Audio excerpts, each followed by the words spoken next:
The new iOS 17 update has been out for almost a week now, and here are just some of my favorite features and improvements that came with the update. Now there are some things that I don't like about this update, and I'll go through that as well. I am on the iPhone 14 Pro Max. I didn't go for the 15 Pro Max this year. In my opinion, it's just not worth the upgrade from the 14 Pro Max. Also, one important note is that Apple has stopped the compatibility to the iPhone X and older. The iPhone XS and XR are compatible.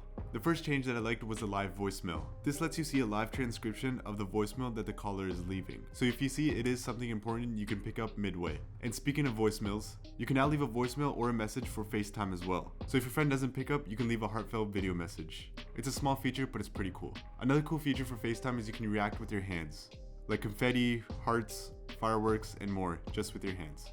And talking about phone calls, you can now personalize your phone call and customize what people see when you call them. You can do this by going to contacts and customizing your card however you like. Going over to iMessage, some changes I like were that you can place stickers or emojis anywhere on the screen, and this includes live stickers as well. One change I'm not really happy about is this menu. It kind of looks out of place. It doesn't look good though, but kind of just looks out of place. They also have transcribed audio messages. So now you can read the message before listening to it, and you can listen to it later. Over to the home screen. You can now interact with widgets. So if you want to turn off a light or turn it on, you can do it right from your home screen without going into the app. This also works for playing music and more. Speaking of music, you can now play music together. Say if you're in a car, everyone can control the music and add to the playlist. Maps had some changes as well, and these are pretty useful. You can now save an area of the map to your iPhone in case you lose service. This is great in case you're on a hike with terrible service or on a long drive out in the middle of nowhere.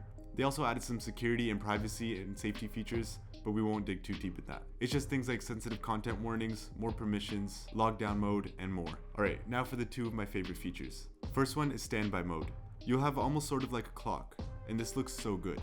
It's fully customizable. There's a ton of different things that you can display, like the clock, calendar, weather, live activities can be displayed as well, or your Siri results.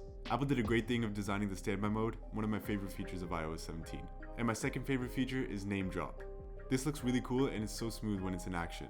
Just by putting your phone together, your whole contact card will appear on the other person's phone. And you can choose which email or number you want to share. There are a lot more other features in this update, more small ones. It does look like not much has changed since iOS 16, but there's a lot of small improvements. I really do hope you enjoyed the video, and I'll see you guys in the next one. Peace.